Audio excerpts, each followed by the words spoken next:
Hey, Chris, welcome to the Mass Construction Show. Thanks, Joe. Glad to be here. Glad to be back.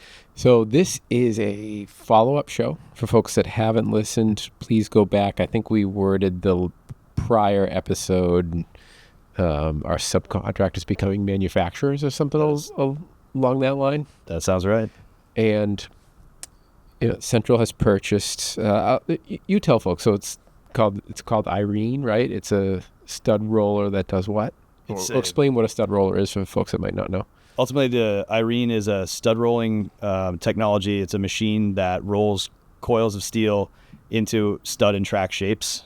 It doesn't do Z-channel and some of the other things that we could use, but in the end, we're buying coil and making our own studs and track.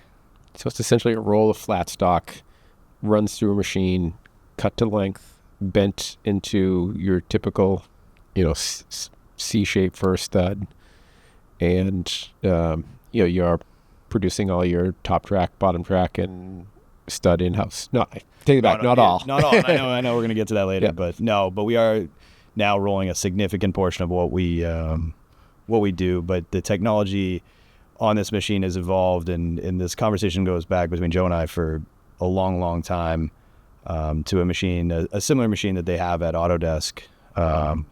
The Howick machine. Yep. And at the time we got the opportunity to use it, and over the years since then, I finally took the plunge, and here we are today. Yeah. So if people want to know about the machine, you can certainly look it up if you just Googled stud roller, or go back to listen to some of our prior episodes where we get into the machine itself and what its capabilities are. But today is really, we talked last when you first got the machine, hadn't used it on any jobs yet, you purchased it, in the thought process behind that conversation was, why did you purchase this? What was your thought process on why you would buy that machine? Where did you see us going that made you think this was a good idea? So that was kind of like, what were you thinking? This show is, how has it played out so far? And the first question I have for you is, what's changed in your thinking now that you've actually started to get some reps on this machine versus how you kind of felt last time we chatted? Or has it changed? Or is it kind of what you thought it was going to be? It's probably an evolution. I don't know. It's a huge set. But what we really figured out is we needed to get a better system, like kind of the day we win a job, to start breaking it down.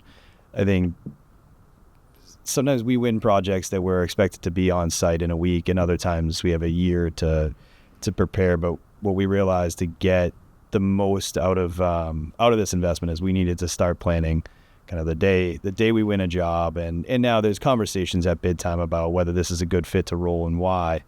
But as we've advanced that evolution, and kind of what Kevin, Feed, and Aiden and our kind of VDC and Prefab team are able to do, is more just getting going day one, because we realize how many people we need to kind of keep in the loop to be a manufacturer, but also a trade partner. So I have a couple questions with what you said there. So one is, you were saying day one when you win that bid, you now realize that, okay, we have to start exploring what this means for producing product yourself versus purchasing. Yeah, I think those decisions of what we're going to purchase, what we're going to roll, have to be there. And again, oftentimes it's discussed during the bid, but it's like anything else. It's more of a hypothetical when you're pursuing a project. And the day you win, right, wrong, and different, it gets real. And we got better at not postponing that conversation for 2 weeks, or let's see about this, let's see about that, or in many cases, the project manager that's going to run a job, they're in the heat of another job at that moment. What we realized is that we needed to prioritize the prefab and stud rolling question day one, so that everyone else can do the work getting ready as the project creeps closer. Yeah. We're ready to have the material on site. And that's presumably because use of the stud roller requires more front-end preparation. Yeah, it's that lean manufacturing mentality of it's a pull plan ultimately, of making sure that we have the right information to get the submittals approved, make sure, if it's a tighter turnaround, make sure that we have the coil, or we that we can get the coil we need to do the project. But more of it goes into like the deeper level of we're rolling a stud that is essentially the same as the typical manufacturers that we were using before, but where we're really making the biggest impact is on the planning and the specific approach to building the job that is enhanced by having a stud roller. Is we're cutting things to the exact length, we're packaging them, we're labeling them differently, and it's that work that takes the time. If we were to just roll a million feet of 12-foot long 20 gauge, it doesn't require that much planning. But where we're harvesting the biggest impact is designing exactly how we're going to build things. Are there knee walls? Are there offices that are 11 feet long? Well, let's make 11-foot track. That's where the planning really has the biggest impact. Yeah. So custom track is like a funny concept. Is forever the other manufacturers can make custom length track. We at Central weren't taking advantage of that until we had our own stud roller, and then it became more obvious that we needed to do it. Yeah, because in my mind, cutting the studs height-wise to length always makes sense, right? Assuming you have a relatively flat floor or a surface, right? Right. And even if you don't, there's a difference between cutting to the right length for that versus using a standard 14 or 12 foot or whatever it is that Carpenter, another distributor, has available. Yeah. But the track is kind of like, oh, well, how many really cuts are you making? And it's not like it would never have crossed my mind to prefab or pre-cut track. But at the end of the day, to put down a 12-foot piece of track versus a 10-foot piece of track isn't a huge, labor difference in that regard of like, it doesn't take more effort. It might take one more pin, but to save yourself from cutting one or finding the right scrap to finish that it's a game changer. Yeah. And then never mind, a foot here, 8 inches there, 2 feet there, times hundreds of thousands of occasions over a couple of years. Yeah, how much? That's the drywall. That's drywall framing. That's our trade in particular is it's those cutting down those waste factors makes a huge difference. Hanging 34 sheets versus 33 sheets is a big difference. Yeah, and then multiplied times how many floors times how many jobs. It's real dollars, right? And that's where the mind, to get back to the original part of the question, is that mindset of making those decisions as early as possible because they cascade in so many different ways. Yeah. And then if you want to look at it from, I hate to use the word sustainability, but from a sustainability standpoint, like that's how much less going in a landfill. Yeah. Whether you, depending upon people's interest in whether it's waste in sustainability in that way, but it's waste whether you're looking at material or labor. Yeah. Yep. Now, you also talked about, bid day. Is there projects that you're looking at differently now where, hey, this job, in the past, we probably would have bid it, but maybe not as aggressively, but this job is so well suited for us to roll all the studs and prefab, and we can chunk it like this, and like, hey, this would be a home run for us because we have the machine. Have you started to change the way you look at jobs based on having the machine? Definitely changing the way we look at jobs. I think as we look forward, we're getting hungry for every job. So even if it's not a good stud roller job, we're aggressively looking for work. But that said, it does stand out at times. The machine we have does not do what I'll refer to like kind of generically as like the EQ stud that the manufacturers have, where their shape has more like embossed elements to it that make it stronger. We use what's I'll refer to as like a traditional shape and gauge. And sorry for interrupting, but is that where like sometimes you'll see like almost like a raised diamond on the side of the stud or something exactly. Like that? So that's diamond just shape. At one point, there was different names from different manufacturers, whether it was the Viper stud, or all the different EQ elements. And that's actually a structural component to it, or it's to strengthen it? Yeah, those shapes and ridges all kind of combine to give it different structural properties. Wow. Yeah, that's very, very intentional. I like that. Okay. Sorry to take off track. So No. you were saying that yours doesn't do that, but So it's the traditional shape, but so as we're looking at a project, we're happy to buy from those vendors we've always used in plenty of cases, but in cases where from a cost perspective, the traditional stud from a 25 gauge to a 16 is what we can roll. Those jobs, and in particular, if there's a level that we think that we can kit and approach more productively, it definitely changes our interest and we believe our competitiveness on those projects. But whether the deck height or the situation calls for an EQ stud, happy to use it. Or 14 gauge, similar things like that we can't manufacture, we're happy to purchase. okay. And would it just be a matter of it would probably obviously make more sense just to purchase it, but for argument's sake, if you have an 18 gauge EQ stud, could you use a 16 gauge that would be comparable to an 18 EQ? Just out of curiosity. There's ways to do things like that. From a dollars and cents standpoint, it's often enough of a difference that it's not worth us pursuing. Yeah, that's what I was saying. I was saying yeah you're gonna buy that anyway, but just out of curiosity, does it work like that? It's definitely possible. You can engineer around it with different materials, and we do a cost benefit analysis on that. Okay.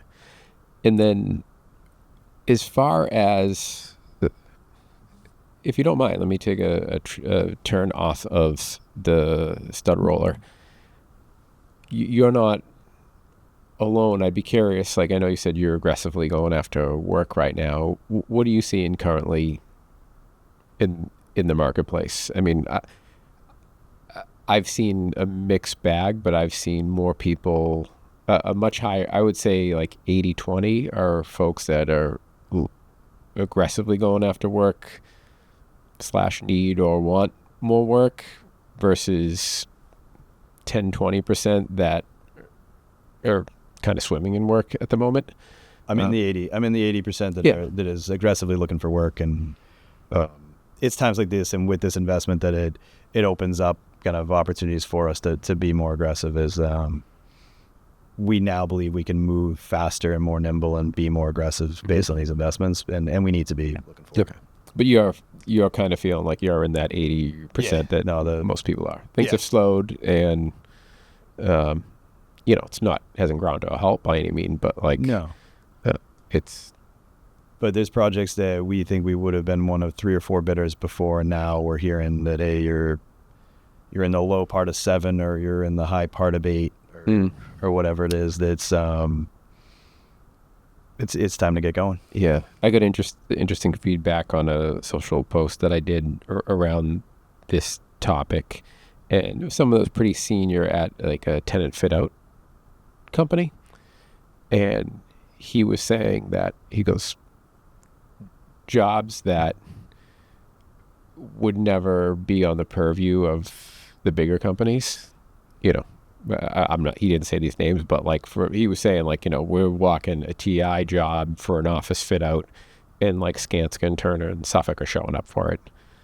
And it's like, that just doesn't happen. So that's a pretty good indicator of, where people are at.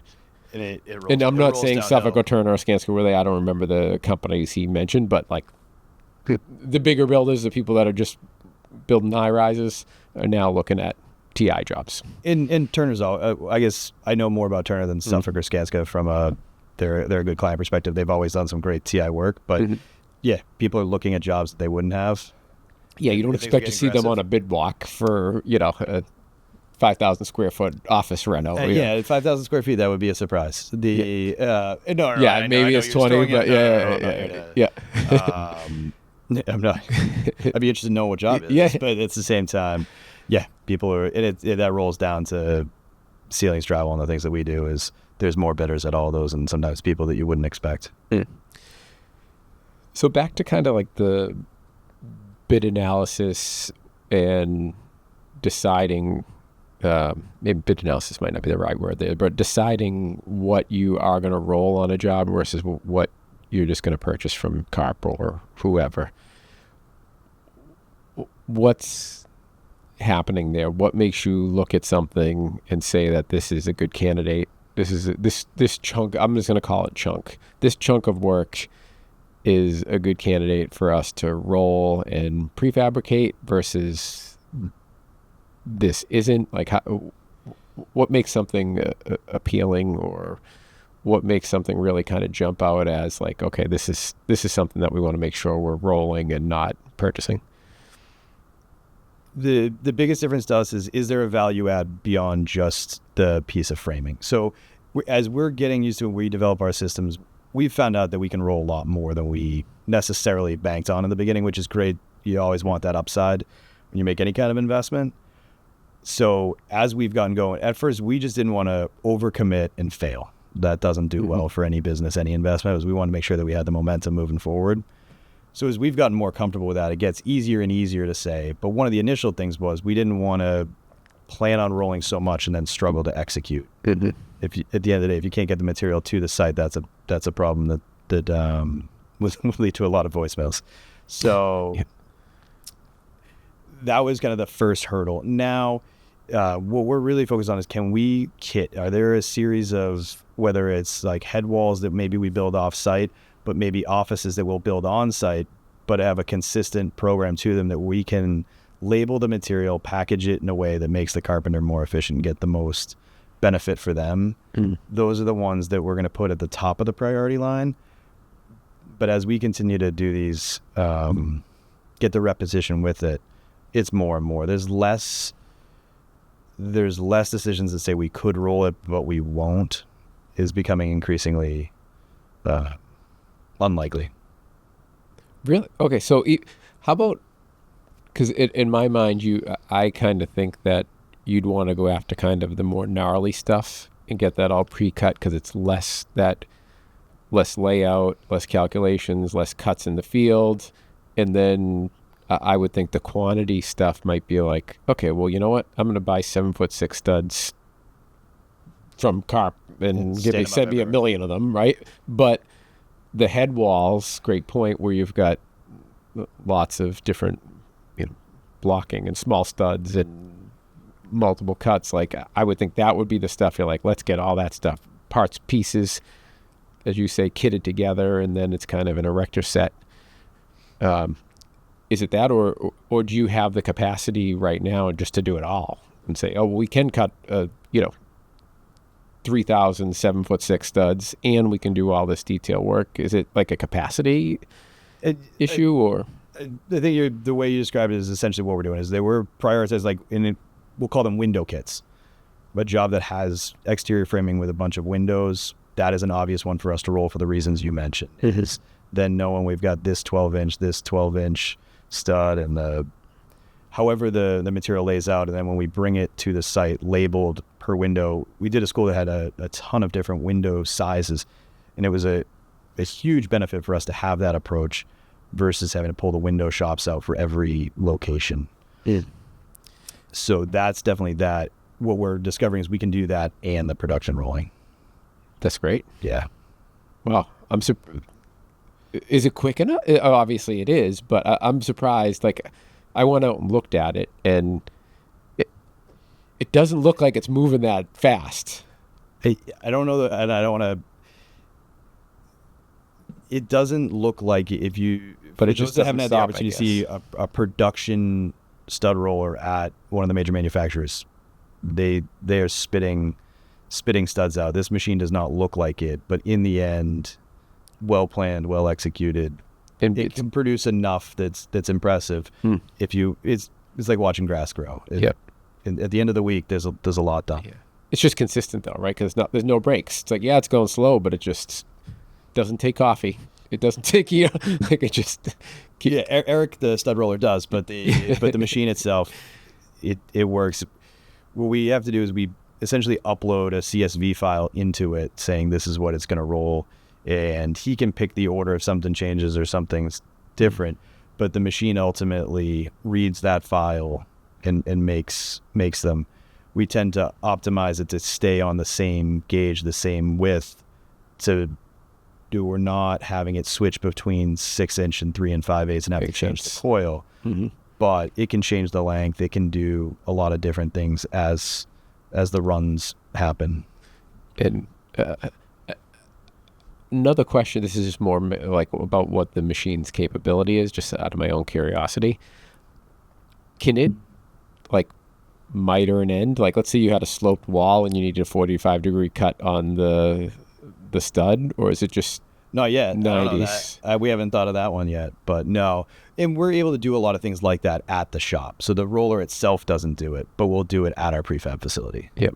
And then you just We should have done this live in Avon. well, it's funny, Jason Edick. Watching them kick out behind us. Yeah, that's actually a very good idea, because you know what? It'd be too loud. It's not a loud machine, but it'd be too loud for a podcast. But Here's the thing. So that was Jason. So I don't know if you're familiar. We started doing a safety podcast that I facilitate, but I'm not part of the show itself, right?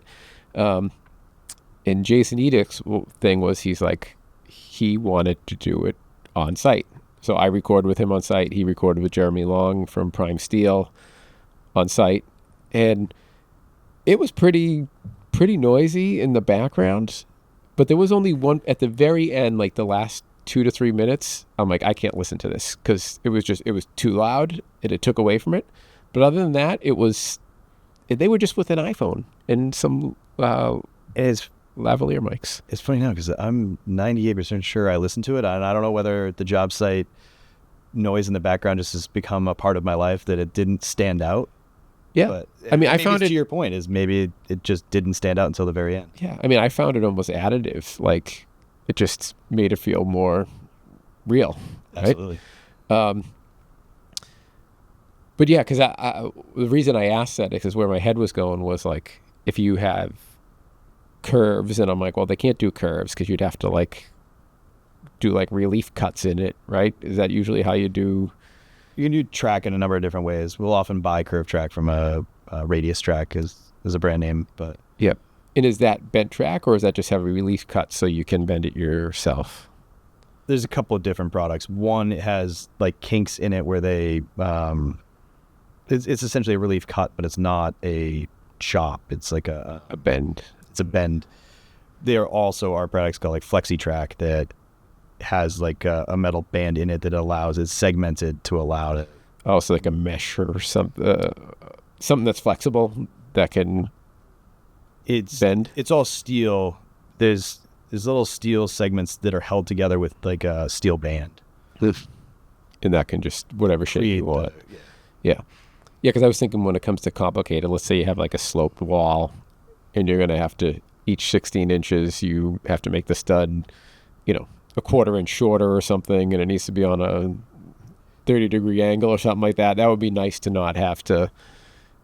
So we're actually now starting to do that on like X beams on when you got like a shear wall type situation.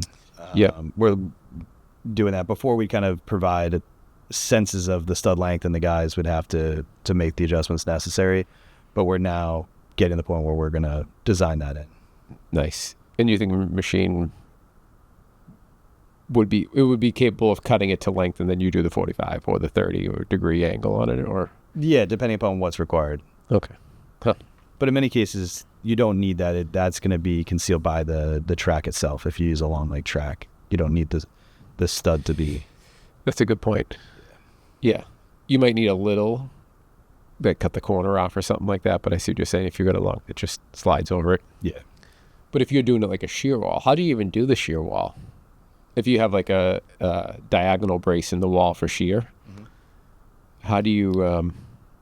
The situations I'm describing, we have a track that we would fasten to that, and then the studs would be nested between the top and bottom. So we're not really creating that angle. We're just making the plumb studs within that space. Because you have the longer leg on the track. Exactly. But then what do you have? You have like a top track and bottom track back to back. So the top of the wall. I guess regardless of whether that would be at a flat of the deck or a separate shape, and sorry for those listening. As I try to make a shape with my hands. I'm not used to this being recorded. Yep. At the end of the day, we can do so many different things. Yeah, don't worry. No, and no one wants me framing, so let's keep me away from the tool belt. Yeah, we might be talking about two different things too. That could be a part of the problem. So just some cold hard facts. What percentage of the work you're putting in place when it comes to metal are you rolling in-house? We think we're on track this year for probably between 30 and 40%. Is that hot? Is that more than you anticipated? I think that would be more than you not hoped. What did you? I never had a firm expectation. I'd say that was probably within the hope to expect range. It's not blowing my mind. At the same time, it's every order, every day, every month. When it starts to add up, it gets more and more impressive. Yeah, but and we're getting more. I think the thing that's changed for me is the more comfort is it's like any new initiative. When you first do it, it's nerve-wracking, but fortunately we've been patient. We keep building up. We keep doing more, and we've been able to consistently deliver it.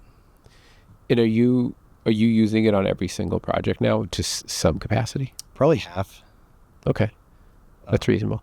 But going back to the percentage, though, like you went from 0 to 30, like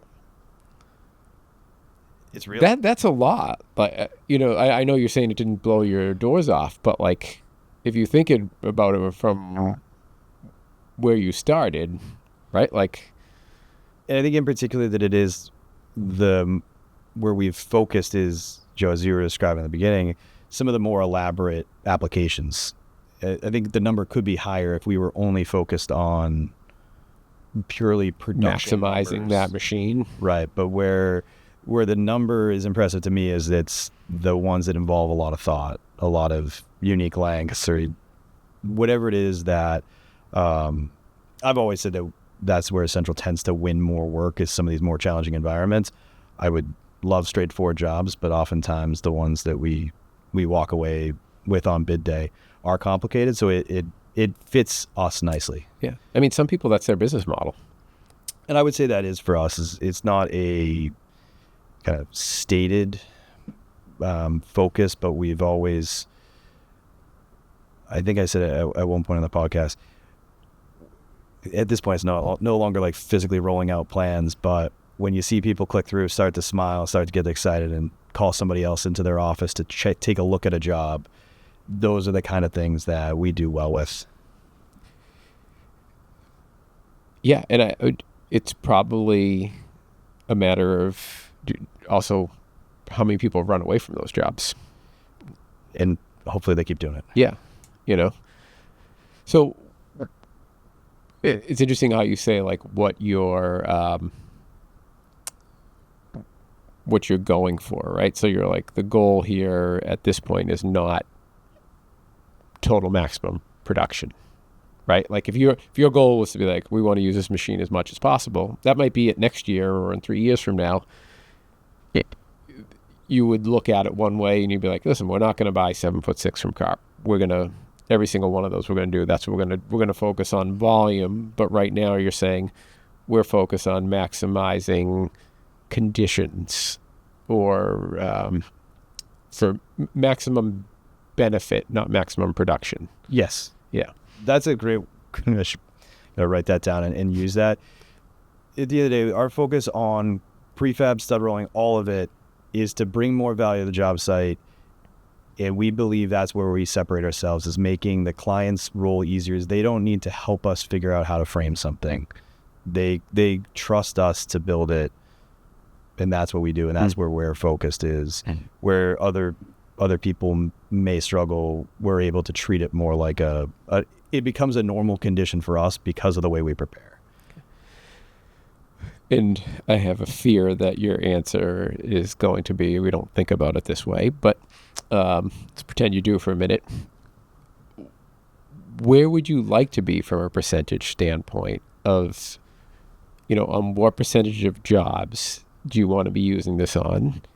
And then what percentage of the metal would you like to be, are you, aiming, or would you like to be producing yourself? Without getting the technical components, we would need additional equipment to roll everything based on what we're able to roll. I think long term, I'm comfortable doing it all. I'm not opposed to rolling it all. Like, it's gone great for us. It's been relatively low headache. thanks to the team, the clients, the jobs, everything's went well. Yep. So I certainly wouldn't limit it in that way, but it would involve some more capital to buy it, the next evolution of the machine that they are making. Irene is making another machine that has a component to build larger studs that we would need.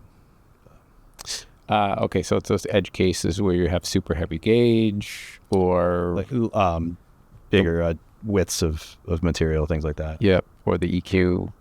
Yeah, the EQ being another part of it, but I'm not opposed to rolling 100% of what we can.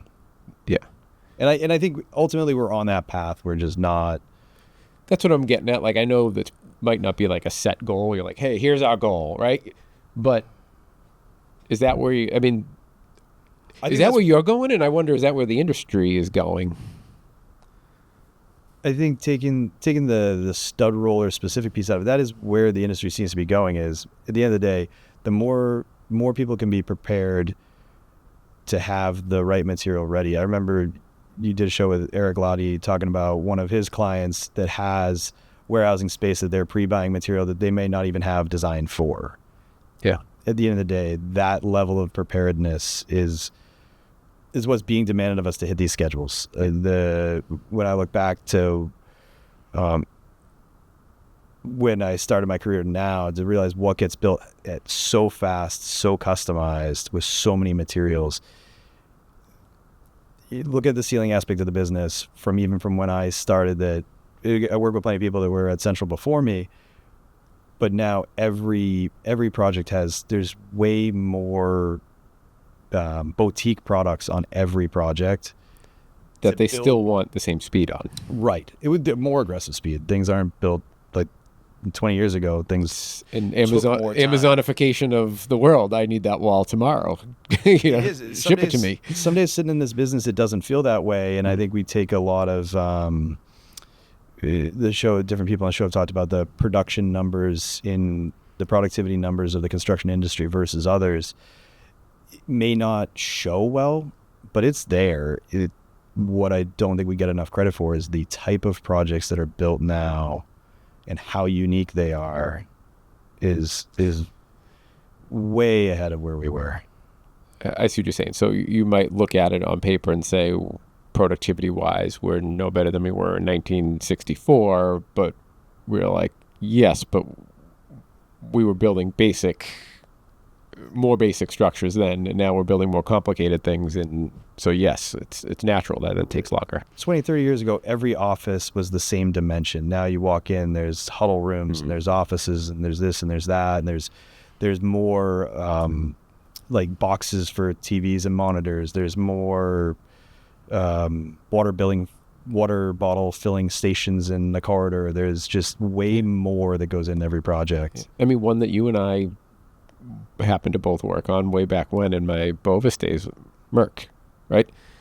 They had offices that had sloped ceilings and sloped walls that had glazing that sat on top of the wall you framed, and you had the acoustical ceiling run into a glazing track, and it was at a pretty severe slope on an office. And that was incredibly unusual at the time. Now, just the number of unique details in a project is mind-blowing.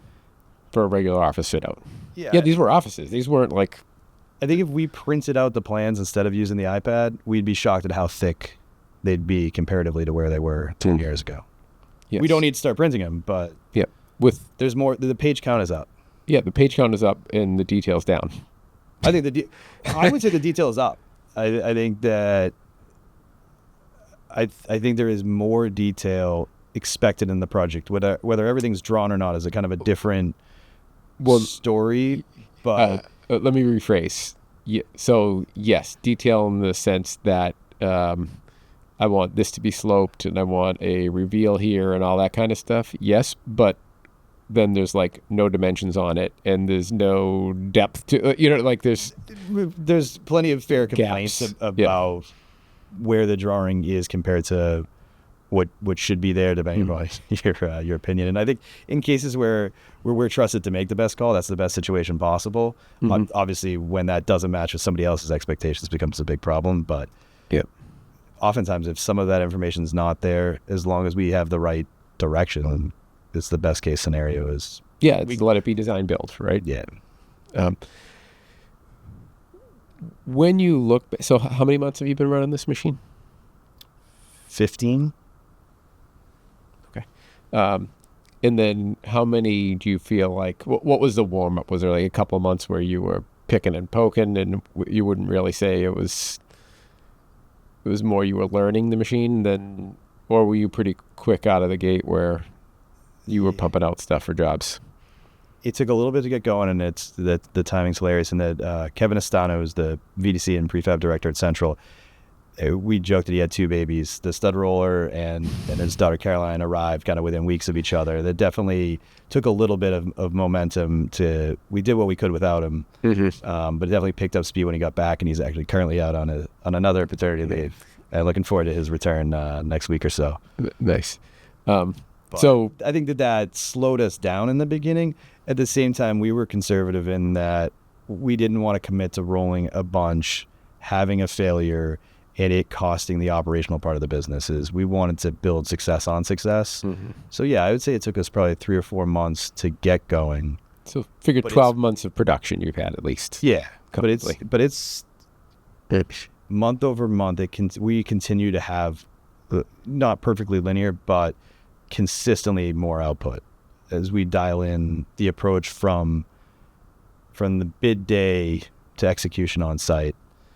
And I think a lot of that is that upfront planning is now we are just real focused on tearing the drawings apart, whether it, for whatever reason, the more time you can spend at the beginning of a job planning it, the better off you're going to be. Yeah. It's always the case, right? It's hard to do though.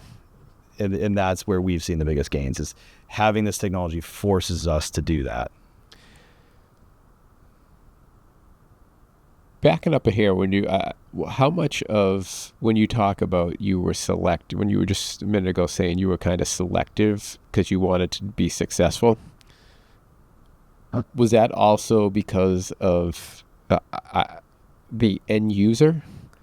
Like you didn't want to have this go out to the field and the foreman have this feel like this was a headache and a drag on them versus a help? Was it part of it like psychologically, like 100%? Them clients, everybody through through this evolution, we want to make sure everybody's on board and comfortable. At the end of the day, change is hard for people, and we wanted to make sure that everyone was on board. If you get aggressive and shove change into any process and it doesn't work, it's hard to recover from that. Yeah. And we've been careful to build it. And I think one of the times you came to Avon, we had an open house for our foreman to come down and get them comfortable, see what we were doing, make sure they understood it, and they've embraced it and ran with it. And now they're the foremen are the ones leading the change now, is that they'll say, hey, can you do this? The number one question is, can the machine do, I need a track that's a little bit longer on this one side to get it in, things like that. And and then the team's been able to figure out, with the technology of this stud roller in particular, has some amazing capabilities. And those are the things that have always gotten me excited about the business, is when the change is driven from the field asking, can we do whatever it is? Yep. That's the sign you're doing the right things.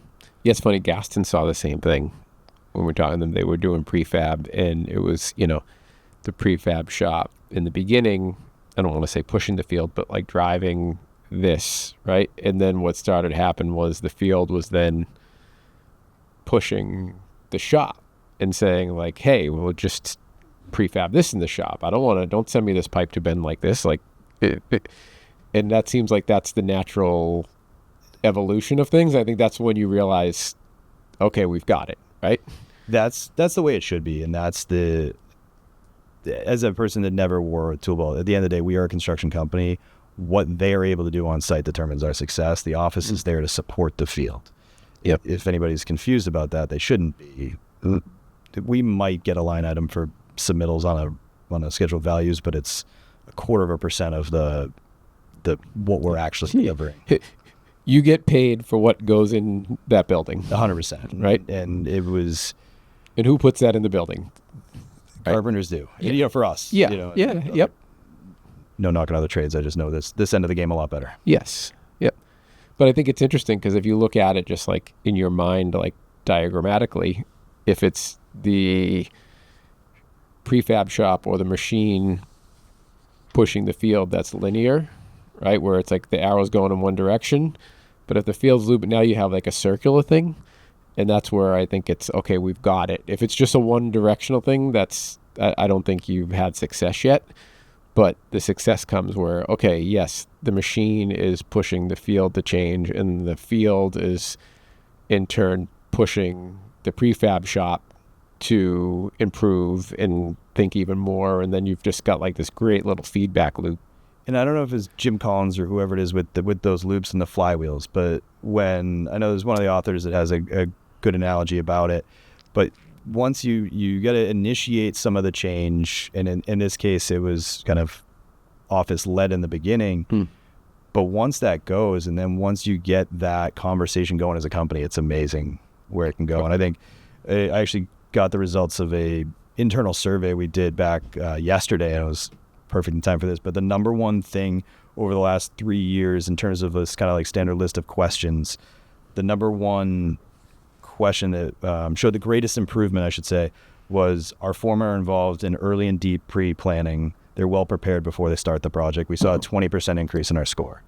And that was, and to me, this is a big part of why, is it forces us to have the conversation, is the foremen know that we don't want to waste money with a mistake in our own manufacturing. We've got to get it right. And that culture is built from inside and outside. And answer this kind of two ways if you want, but where have been your biggest gains now that you've seen this happen? Both from like maybe like a unit or numerical standpoint, and then if you want to say, more soft side of things like satisfaction or like or teamwork, or what, it could be that. But I would also like to know kind of quantitatively, where have you seen the biggest gains by manufacturing in-house? We don't have I would prefer to have data. I'm a data-oriented person. We don't have a hard number, but everyone agrees we're more productive by doing this. And how much is from the stud roller itself is arguable, but it's that preparation that when we're on site, we're ready to go. I hear it a lot from the customers. They don't want to be teaching us or helping us. The more we can be helping them, the better off we are. And we are. And I think our foremen all the way down through kind of the framers, the hangers, whatever it is that we're building, it's becoming easier because of that effort. It's hard to go compare. We're getting 112 studs a day compared to 110. We don't have that level of specific feedback that we can attribute to it in any real way. But we're more productive as a company. There's no question. So I'll paraphrase schedule. Or you're better at yeah. Yeah, because you're just more productive, right? If you're Whether more productive, it's then you're going to be on schedule. or one less person on that project, then we can get them starting somewhere else. Oh, that's interesting. So, and then even from a cost perspective, do you feel like it's a savings versus buying the stud? It's close. Yeah. I know there's a ton of variables, like you're paying for electricity for the machine, you've got an operator on the bit, like how do you quantify all that? But like we ended up having a rent a separate space to put the stud roller and create a true prefab facility. So that being a big piece of it, where does it all line up? It's close. I would say it should be planned on as a break-even endeavor from that side, from like a true predictable fixed cost side. But the benefits are to our culture. Okay. And then maybe once you get 2, 3, 4 machines running, then it can start to be like, okay, we're saving 1% on metal. Exactly. On whatever. Okay. That makes sense. So you feel like there's a morale boost that comes with this, and then there's a productivity. It's elevated our game. We've been forced to be better. Because we all see it, we all want to be a part of it. The conversations are healthy, they're good. The interaction's great when we try a new thing. I know the first couple of times when we tried 25 gauge, there was some concern of how is this material going to feel and work with comparative to an EQ stud and things like that.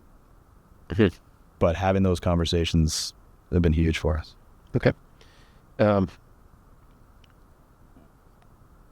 How much is, obviously you can't truly quantify this, but how much additional pre-planning do you think it takes? Yeah, is it 5-10% more planning? Is it 50%? Is it double the planning, but it pays back in the end? It'd be hard to put a quantity on it. I don't want to belittle what those guys do in that end of it. Yeah, maybe 5-10% in total for the stud rolling specifically. I posted a picture of the Howick machine like 5 minutes before you came in here. Oh, really? Yes, and asked people if they had any questions. But is it not Irene? You posted the Howick machine? Oh, no, I'm sorry. the Irene machine. Oh, your right, machine. right. Yeah, now I feel better. Yours. There we go. Yep. So I just wanted to see if anybody commented, and I was like, shit, I should have put this out like yesterday, but I wanted to check. And as you were saying, 10 to 15%, you think? That sounds like a rational number. We need a data scientist, join Central, hopefully pro bono, to help answer some of these questions, Joe. But the planning's definitely increased, but that's been, to take it back, I know we asked the question in the last podcast, was one of the final push was that Kevin helped answer in a meeting we had was, we can't be the company we're trying to become without the stud roller. And that evolution continues. That planning is part of it, whether we tie it to the stud roller or tie it to who we are as a company and who we want to be.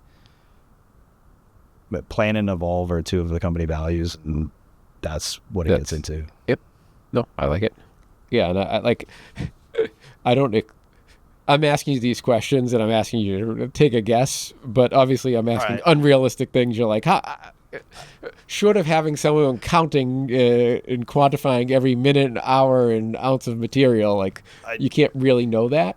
I guess I should be more comfortable just throwing a number out. I tend to want to have something to back it up with. Yeah, you want to answer the question accurately. Yeah, maybe a little too uptight about how I answer some of it, but yeah, 10-15% probably. It's definitely an investment in what we're doing, but it's not something that is strangling us in any way. Yeah. It's funny, I joke with my son, like he is more like my wife, like very literal, right?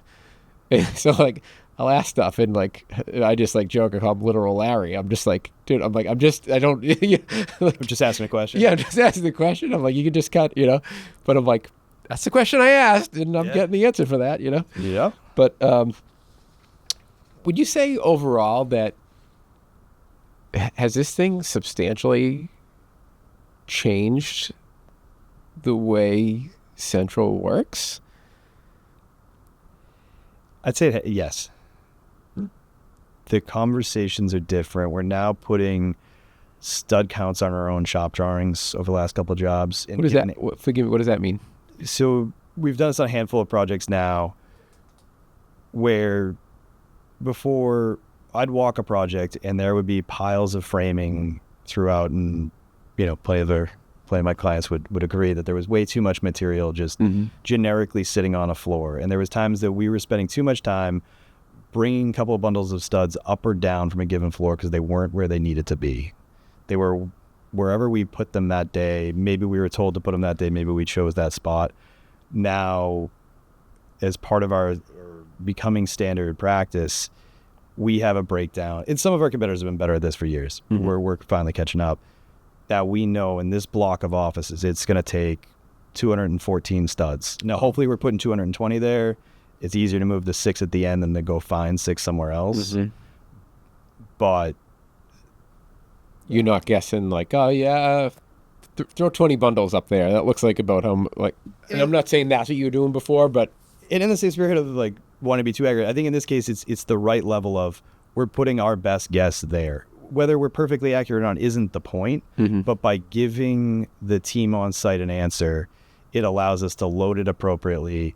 When at the end of the day, when we're setting up a carpenter, we're saying you're using this pile of material and it has everything they need. Whether it's the perfect quantity or not is different, but then they know where to find the material they need and it's there and we can go.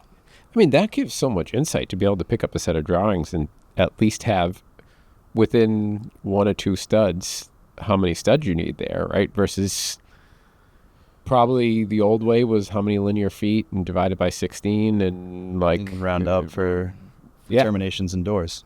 Yeah, like now I've heard 14, I've heard 12 inches, but you know, I've seen enough people do it, you know, by walking their hand around a set of plans, trying to figure out how many linear feet it is to scale. Does it feel good when you go out and you see the change? It does, and it's one of those things that gets me excited. And I think depending upon the different people of the company, is they respond to the change differently. Some people don't want to embrace it until they finish a job with something. Then they'll tell me at the end of the job, that was a huge help.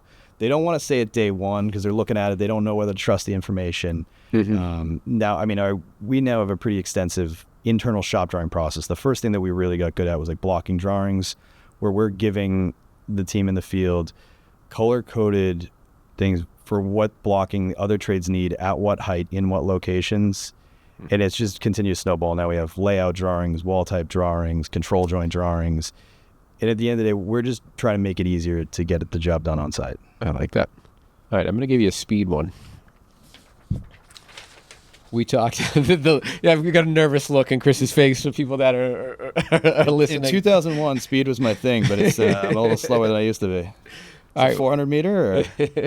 When we talked, and when I went back and looked at one of our past episodes, well, the one where what we thought, or what you thought the improvements would be, you thought you would have improvements on cost, safety, material, and logistics. Give me a yes or no on them. Costs. Yes. Safety. Yes. Material. Yes. Logistics. Yes. Yeah. Probably logistics a lot. Probably the most. I'm confident in all of them. And safety accidents are way down. And I think, again, stud roller probably not. Planning definitely. And what would you say the biggest gain out of those 4? Cost, safety, material, and logistics? Where would you say you got the most improvement? Numerically, safety, we've probably had a ton of improvement. How much of this conversation give credit? Kristen Raposo, who's been running safety for us for a number of years now, probably the biggest influence on it. Not sure how to ever quantify that connection. At the end of the day, I believe it's one of those cultural things that once you're committed to it, it makes sense and it happens and it builds on itself.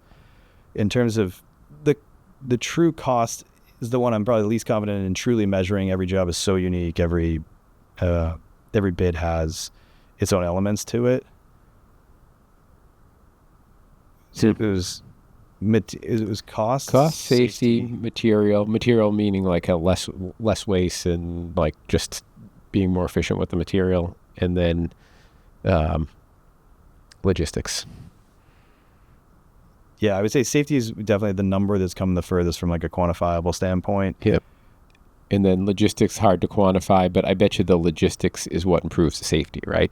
It's a combination. Right. I've never walked a job that, when you walk a job, if it feels organized, planned, and clean, it's profitable. Yeah.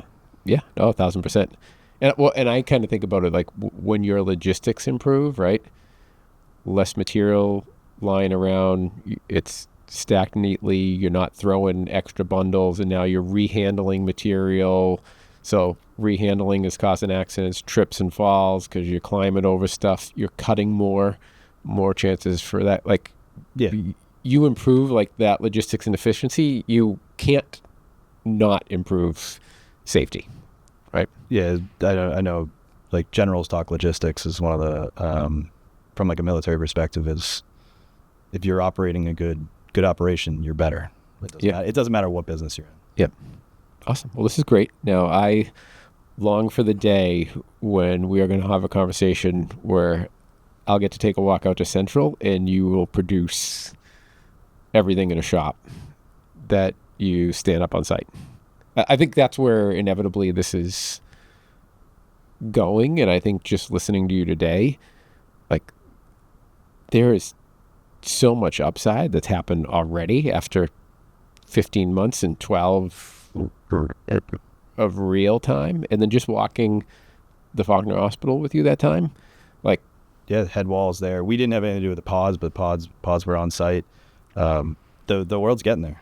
yeah. And to see that much happen on a renovation, it's pretty impressive. Like this, I think that it's easy. I'd have to probably think through this more before I say this, but I think to some degree the prefabrication on new builds is easier than on the retrofit side. Yeah. And that was a big addition.